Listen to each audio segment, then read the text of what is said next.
Well, now we have a few of them that want to go skydiving, so sorry, parents. Actually,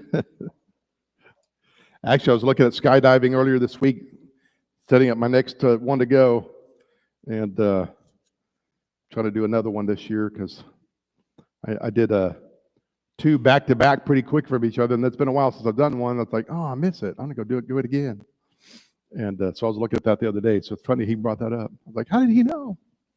All right. I don't know if Jesus helps you, though, with skydiving. I don't know if that's part of it, but I just know he's with me, and so it doesn't matter what happens. I have to put it that way, right?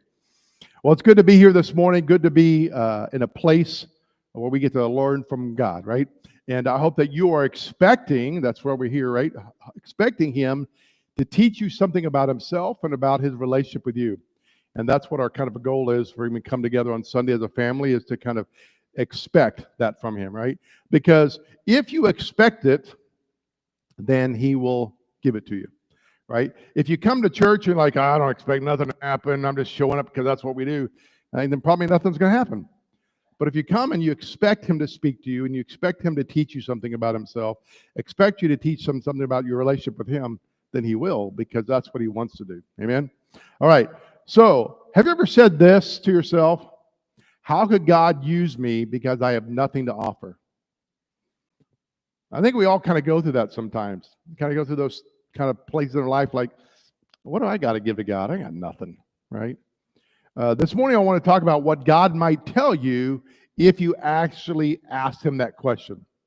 If you said, God, what can I do for you since I have nothing to give? He might answer you with a question, right? Jesus was good at that, right? Every time someone asked Jesus a question, he'd ask a question about that question. You're like, can you just give me a straight answer? Do you have to, right? He said, you said, well, God, what can I do for you? He may say, well, what's in your hand? You're like, well, this, like, what does that have to do with anything, right? But he's going to ask us a question sometimes, and he may look at it and say, well, God, can you clarify? Can you give me some details about that? Because that question of a question is not really helping me out. You may say, well, what do you mean, what's in my hand? He may say something like this: what you have right now, whatever you have right now in your life, even if you don't think it's useful, I can use it. Because everything you have right now, I gave you. And I gave you to be used for my glory. So we always think we got to have this or have that or have all this whatever stuff, or we got to be the greatest prayer warrior, or we got to be the greatest evangelist, or we got to have money, or we got to be a great teacher. And we always have these things like, oh, I can't do anything for God because I don't have those abilities. You go, what I gave you is what I gave you to use for my glory. So whatever you have, I can use. That's a pretty good answer, I think. But it's also the truth. Let me illustrate that with a story. In 1977, there was a missionary named Bill Richards. He took his wife and his children to southern Germany to be a missionary. He arrived there with very limited financial support, but he went there feeling God was calling him to go there. And so when he got there, he had little knowledge of the language, and the missionaries who were already there, they didn't like him. Because in their mind, they thought, well, if you really want to be a missionary, you should come work with us and help us what we're doing. And if you come and help work with us, pay your dues, so to speak, and come and help us, then if we approve of you, then we will help you go forward. But Bill chose not to go work with the other missionaries because he really felt like in his heart, God was leading him to go to a specific city. And he felt like, well, if God was leading me to go to a specific city, then he better go there. And so he did. And the missionaries ended up blacklisting him. In fact, many churches back here in America had heard about it, and they stopped supporting him because the missionaries started talking bad about him. Well, he did what he thought he should do. He did what God told him to do. And he started being a witness for Christ. And no matter what anyone else thought about it, he was doing what God led him to do. Now, before I go any further, we have to be careful that if you ever do something like that, you better make sure that it is God telling you to do this. Because I know a lot of arrogant jerks that think they know what God's telling them, and it's contrary to Scripture. So we got to be really careful about that. But I met this missionary a long time ago, and when he was telling the story, I felt his heart about really God speaking to him. See, Bill grew up in El Paso, Texas, and out of necessity, he trained for the martial arts. He earned several degrees of black belts in 2 different styles of martial arts. So he decided to continue his training with a local karate dojo in Germany. And so when he found the dojo and he showed up there to kind of like continue his training, he found out that the highest level there was a brown belt. So when they found out that he was a double black belt in 2 various kinds of martial arts, they said, hey, guess what? You're in charge now. And so he did. He began leading them and teaching them and working out with them, and began as he did it. This little group got bigger and bigger, and with this group, he began sharing Christ with them. And eventually, many of those that he was teaching in the dojo began to know Christ and began to be part of his little church family that he started. And as of March of last year, 2024, he was still in the same city where God put him 47 years ago. Wow. 47 years. And many of the people, he is in now the 3rd generation of the family still in the church. He's got multiple families of multiple generations, and many of them still know martial arts or teach martial arts. They have duplicated themselves. That means they have trained someone up from within themselves, sent them out to start another work down the road at a different city 3 to 4 times over. Their property valued back then was over $1 million. And the church is full. They have been so encouraged, not only sending other missionaries out, but now they encourage new missionaries that come to Germany to help them financially, whether they're doing what he thinks they should do or not, because he knows how it felt. What brought about this great success was not great financial backing. It was not that he had great language skills of the German language. It was not that he had help from other missionaries, or that he even had a karate expert, right? It was simply Bill Richards listening to God, giving God what he had. God, this is all I got. It's yours. You gave it to me, so here it is. And that's exactly what our message is about today. What can God do with me? What do I have to offer to him? What's that in your hands? What he has already given you is what he can use for his glory. So together, let's look at a Bible story in Judges that many of us have probably heard the story, if not have kind of at least know the name. But it's a Shamgar in Judges 3:31. There's other Ehud was Shamgar of Anath. He struck down 600 Philistine men with an ox goad. He also saved Israel. Now Shamgar was a man who found himself in an impossible situation with very little resources. But he took what he had and gave it to God. And God used it for his glory. Paul talks on this subject in 2 Corinthians chapter 10, verse 4. He says, "For the weapons of warfare are not carnal, but mighty through the God, the pulling down of strongholds." And what he's saying is that we think of our weapons or the tools we have as a physical thing, but sometimes it's just a spiritual thing. It's an aspect of us spiritually having faith in God to do what God needs to do with whatever we have. Earlier, Paul approached the same subject with these words. He said a little bit differently. He said, "But God has chosen the foolish things of the world to confound the wise. God has chosen the weak things of the world to confound the things which are mighty. And God has chosen the base things of the world and things which are despised. Yes, and he chose things which did not exist to bring to nothing things that do, so that no flesh should boast in his presence. But because of him, you are in Christ, whom God made us wisdom, righteousness, sanctification, and redemption." You see, God chooses things that to the world seems foolish. God uses things that we didn't even know existed to use for his glory. I didn't even know I had that ability. I didn't know I could do that. I didn't even know I even had that in my life. He said, you didn't. I made it happen so that way, for my glory, something could happen. Like karate lessons in El Paso, Texas, and ox goads from Shamgar in the Old Testament. And through these things, God gives the increase, and then he gets the glory. I want to share with you a few observations about Shamgar and how Shamgar became the great hero that he was in Israel. Now, God can use just what's in your hands. So who was Shamgar? Was he someone special, some miraculous ability, some guy like Samson who had this miraculous strength that God gave him from birth? Well, let's look at some background in this story. In Judges chapter 3, verse 6, we see they took their daughters for themselves as wives and gave their own daughters as their sons and served their gods. The children of Israel did that which is evil in the sight of the Lord.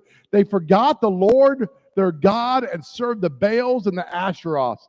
In other words, the nation of Israel began blending with those that were around them, and they were doing all the bad things that they weren't supposed to do. And then a few verses later, it says in Judges 3:9, and then the children of Israel cried out to the Lord, and the Lord raised up a deliverer in order to save the children. Othniel, son of Kenaz, the younger brother of Caleb. The Spirit of the Lord came upon him, and he judged Israel, and the land rested for 40 years.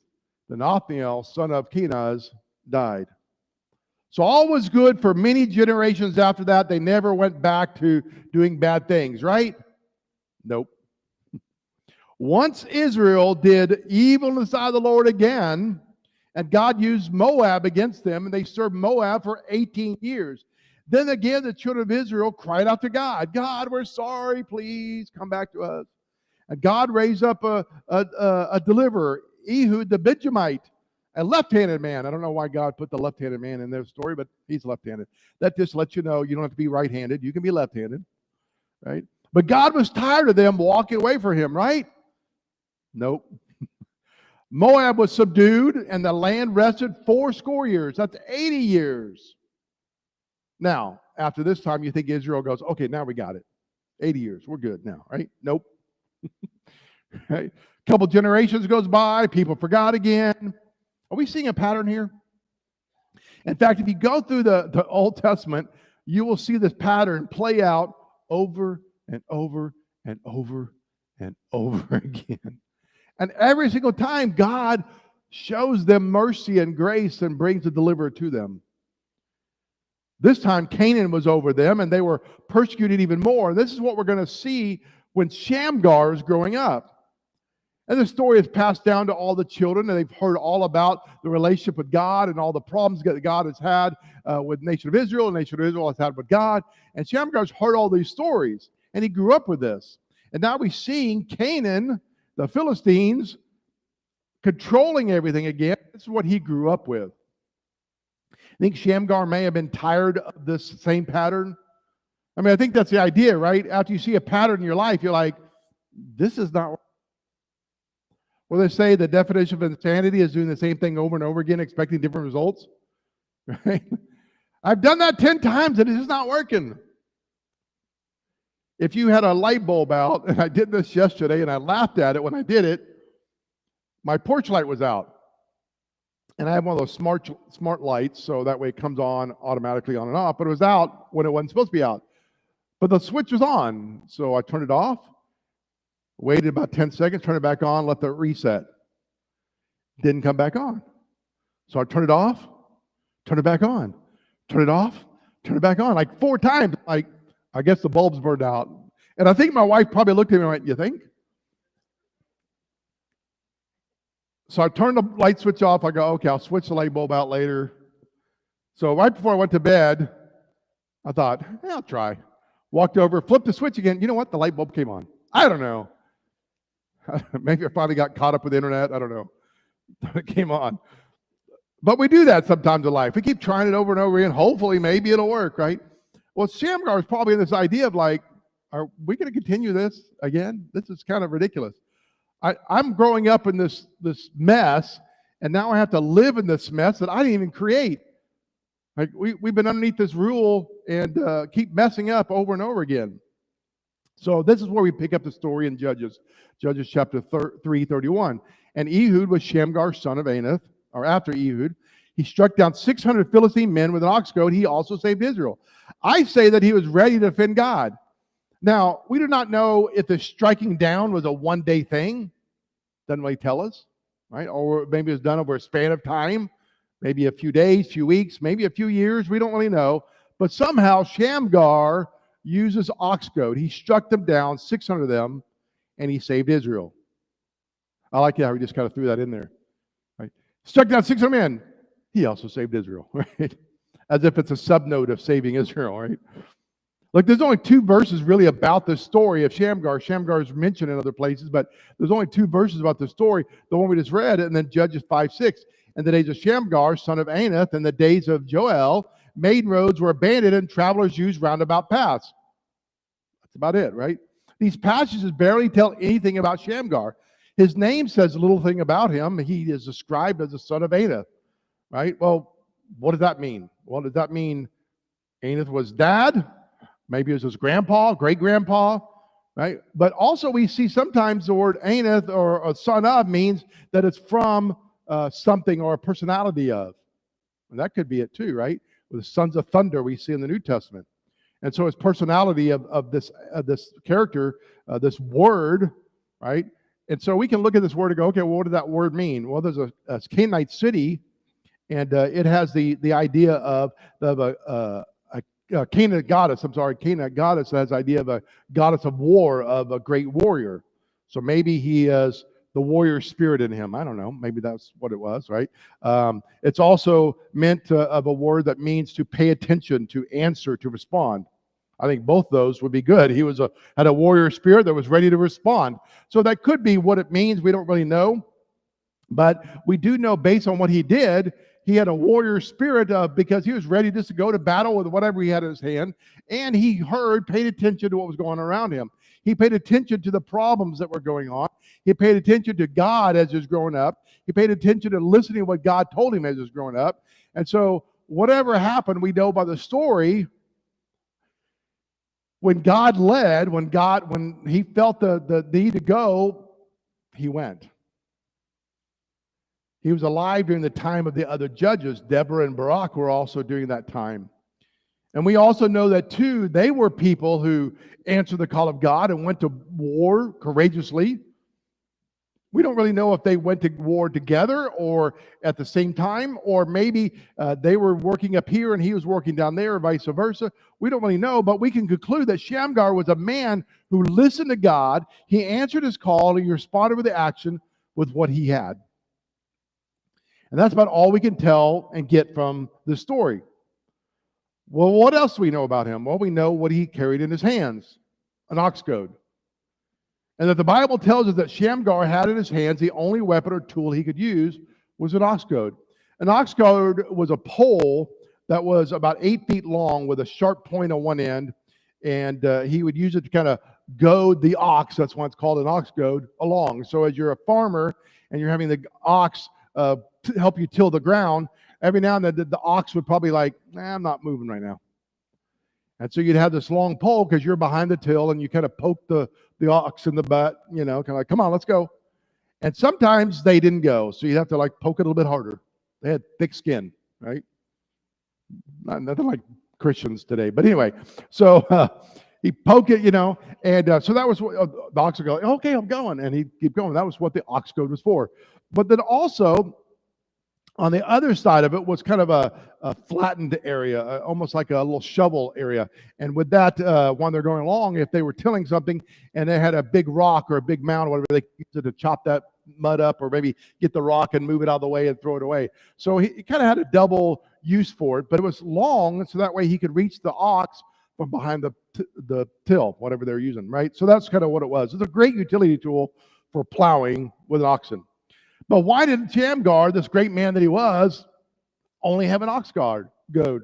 Why did he not have a weapon? Why didn't he have a sword or a spear or a bow and arrow or something else that they used back then? Well, we don't know exactly why for him, but we do know the situation that was going on at the time.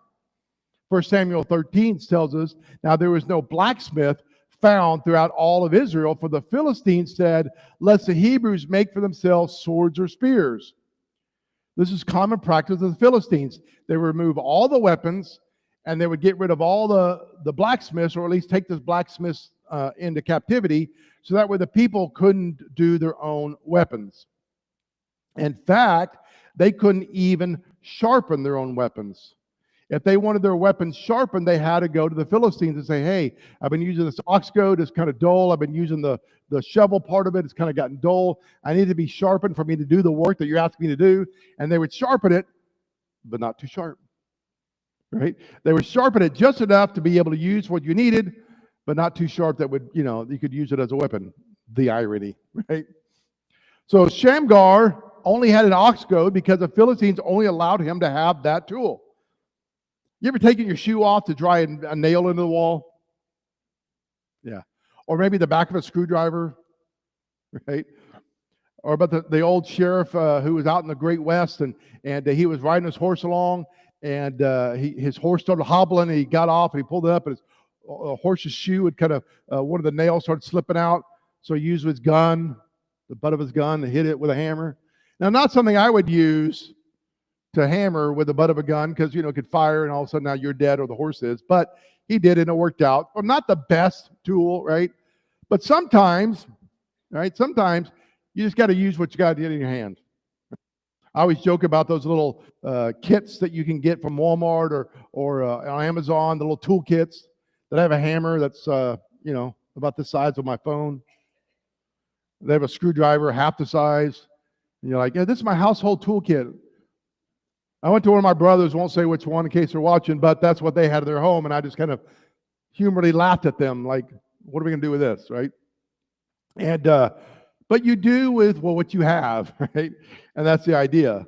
So sometimes when we look at the story and you see Shamgar, he had an ox goad, we think, well, yeah, that was a weapon of war. No, it wasn't. It was designed for a weapon of a farmer, right? And when persecuted by the Philistines, he had no sword, no dagger, no spear, nothing else. He looked around him and thought for a minute, and what he saw was what he had in his hands. And probably in his mind, he says, well, I can try to take one of them out. I'm going to go down dying and fighting, right? Because they're persecuting me, whatever they were doing. Maybe they're stealing from him at the time. Maybe they were persecuting his family. They would take their women, take their children. Maybe that's what they're doing. We don't really know the situation. But somehow it riled Shamgar up enough that God said, go. And Shamgar goes, I'm going. And he began taking down men, right? So he gave it to God to be used for his glory. God's not interested in what you don't have. That's what we get focused on. He is interested in what you do have. In fact, I think many times we need to be in that place where we have very little. And we have to lean and trust to God to supply us with what is needed to do for his service. See, if you were a millionaire, if you were rich, and you came to church every Sunday and you wrote a check, big fat check, pastor said, hey, we need $13,000 for the air conditioning, which, by the way, it's working. Isn't that wonderful? And we need $13,000. You're like, oh, no problem, pastor. And you stand up. You're like, I got this. How much? 13. Here's 15. Here's a check. We got that covered.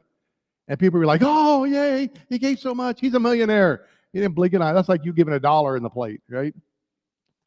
So sometimes we get used to having things and we think, I got this. I could do it. I know some pastors are like that, and I keep that in mind in my own life. Why can't I sing God? Well, God says, well, if you did, you'd probably use it for your own glory. Well, I can see myself doing that. Because I've seen pastors do that.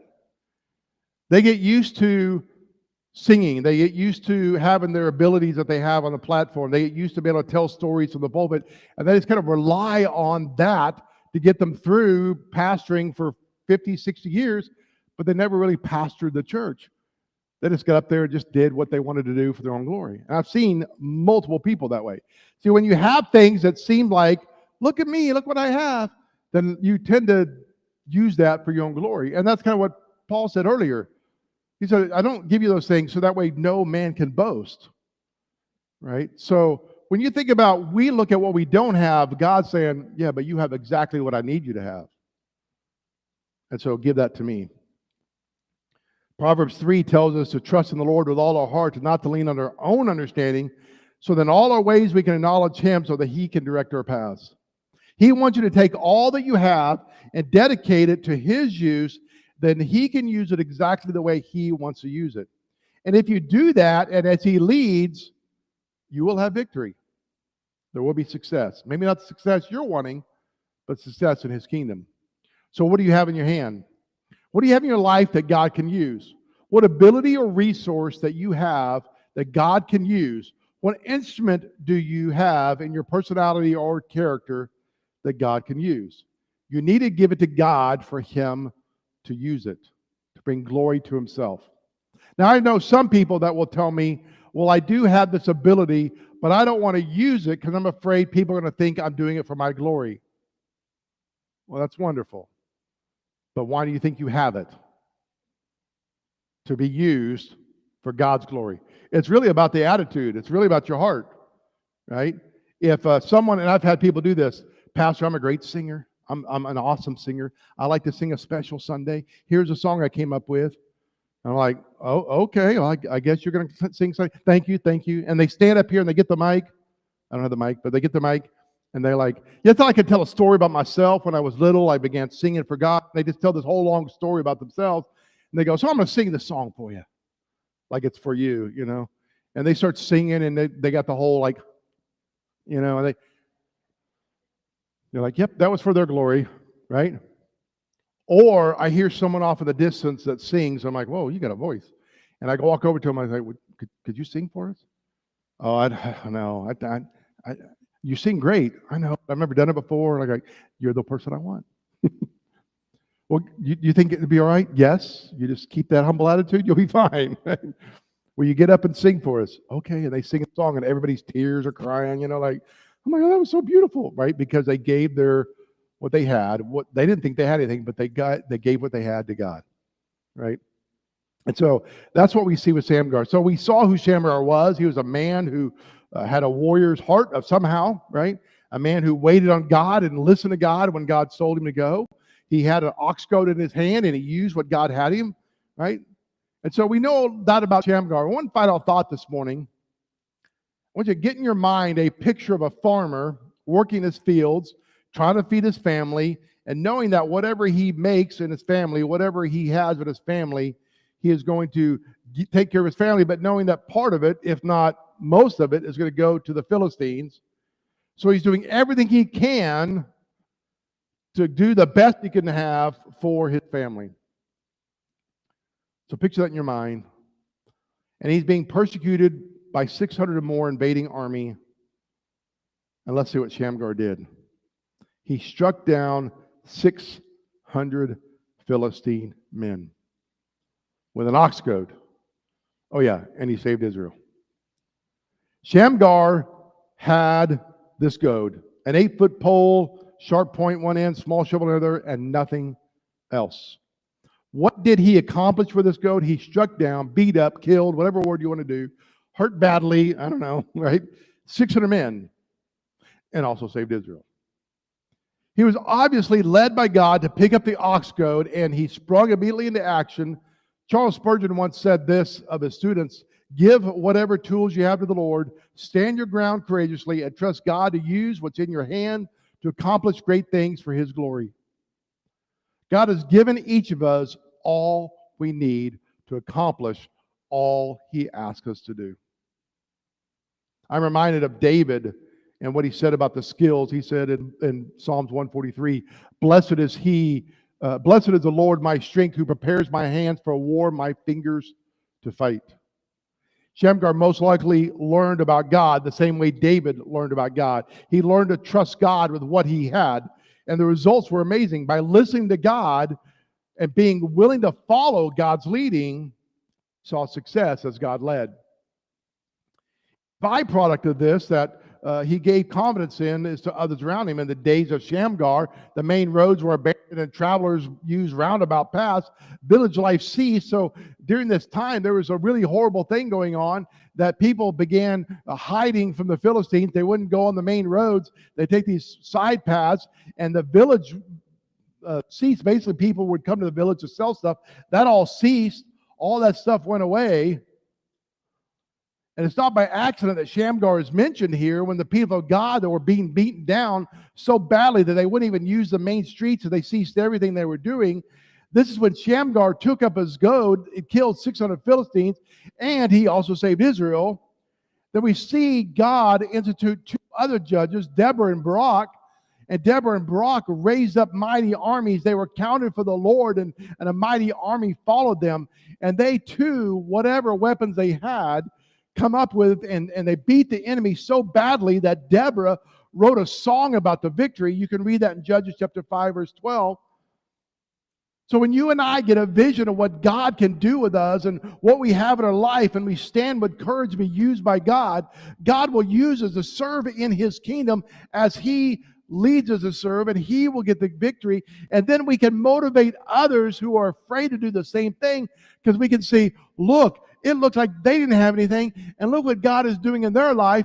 I'm going to trust God to use what I have in my life and see what God can do with it. We're in a huge battle for truth, people. We're in a battle for God to lead in our lives. We're in a battle for the church. We're in a battle for our future generations. But often we're so focused on the battle and not on what we already have to ever be used to win in God's kingdom. We talk often about the problems, the issues, the struggles. When I talk to people, they begin bringing up all the problems they have in life. They begin to put all the excuses and all the things that they don't have and all the things that they wish they had. And all, they're all in here in their feelings and emotions of the things that didn't go the way they planned. I planned my life this, and I planned my life that, and I planned my life this way. I get it. I planned my life to be a rich millionaire at this point too. I told my dad when I was like 13, 14 years old, and he was working at a car dealership. I said, Dad, I'm going to go work for your car dealership. And I start working for your car dealership. I'm going to go to college. I'm going to get a business administrative degree and a minor in marketing, because Dad, you didn't go to college and you're as high as you can get. But one day I'm going to have a degree and I can go in the same dealership, and you're going to work for me and I'm going to sign your paychecks. I told my dad that, and he goes, good luck with that. And I saw what his bosses had. Mansions, big houses, drove Corvettes everywhere. I'm like, see, my dad doesn't have all that because he's not smart like I am. But I could have all that if I get a degree and I'm smarter, and then I can, hire my dad. That was in my head. How'd that work for me? Still want a Corvette. But so we all have these dreams and these things, and we can look at our life and go, it didn't happen the way I wanted. Right? Never got what I want to do. But also look at life and saw my dad struggle after I began to struggle. And when my dad died, he was unemployed, sick with cancer in 2 different places of the body, drinking alcohol so much that he slurred his speech every time I talked to him, or he was high with marijuana every time I talked with him. Struggling in his life and had nothing. When he died, he didn't have his own home. He didn't have his own furniture. He didn't have anything of his own. The main things that my dad had that I have today is his leather coat and his leather chaps that I still use today. But I think that success that I saw, I wish my dad had, that he didn't have. But I knew that he loved me, no matter what happened in his life. He had more than what he thought he had. He struggled with the same thing we're talking about today. What good am I? He had a love for his children that many parents don't have. Even in the state of where he was at, I knew without a doubt that my dad always loved me. And I wish I knew that. See, often we look at all the circumstances around us, and we're not looking at what we actually do have. And we say, God, this is all I have. And God looks at you and you go, that's a lot. Let's go do some stuff with it. And you're like, just this? This tired old fat body, broken knee, preacher that can't sing? I said, yeah, we can do some stuff with that. So let me use it. And when we begin to allow God to use what we do have and stop focusing on the things, we can turn everything over to God. He begins to see the victory. Shamgar was a farmer, not a fighter. But as a farmer, had a right relationship with God, and he had a great faith in God. Shamgar knew God and trusted him, and when God called on him, he stood up and answered the call. He was just an ordinary guy like you and me, but he was used for what he had, and he trusted God. And he also saved Israel. My question to you is this: what do you have that God can use? This is what it comes down to. So many people go through life doubting themselves, doubting their purpose, their usefulness to others. They doubt their abilities, and they doubt even if they're important to God.